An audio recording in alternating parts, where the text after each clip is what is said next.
Are you studying for your GCSEs or A Levels and looking for a really efficient and effective way to revise?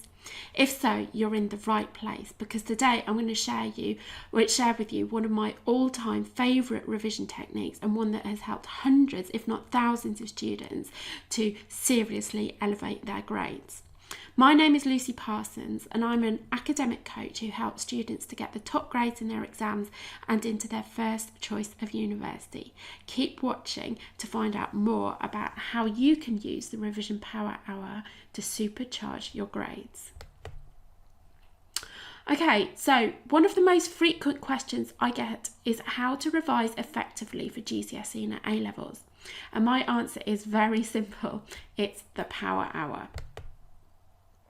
Some of the reasons students fail to revise effectively include spending far too much time revising content and not enough time practicing their exam technique, trying to revise for too long in one sitting and losing focus, and using passive revision techniques like reading their textbook rather than active revision techniques.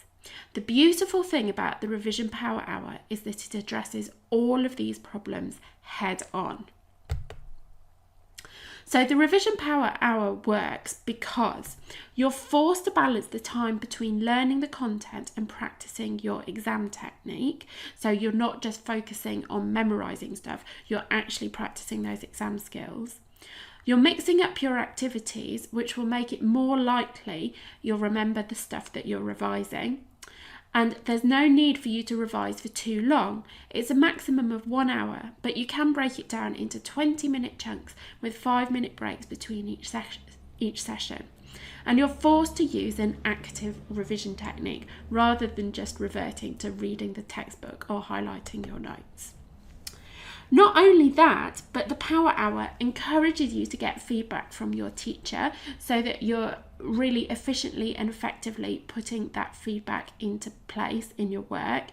It helps you to think about how you can continuously improve to raise your grades, and it makes you repeat the things you're learning in different ways so you're more likely to remember them.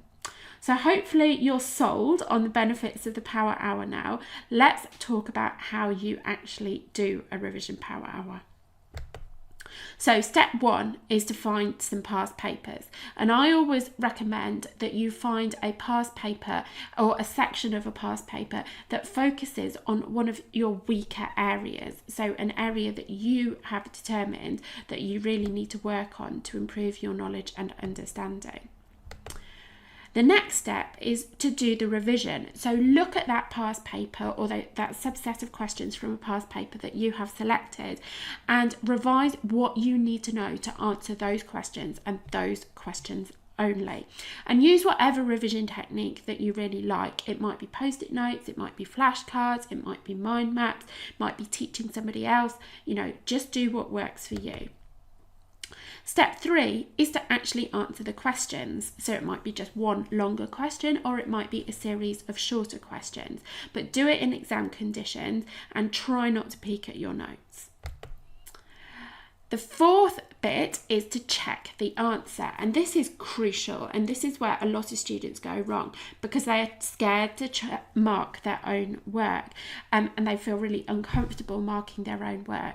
But I want you to be brave and to actually get out the mark scheme and actually mark your own work, because when you mark your own work you are learning to think like an examiner, and it's only when you learn to think like an examiner that you will really understand what's good about your work and what's bad about your work, and therefore know how to make the improvements that are necessary for you to move up a grade. So mark your work and don't shirk away from it. Step 5 then is to show your teacher, and this is something you'll particularly want to do when you first start doing power hours.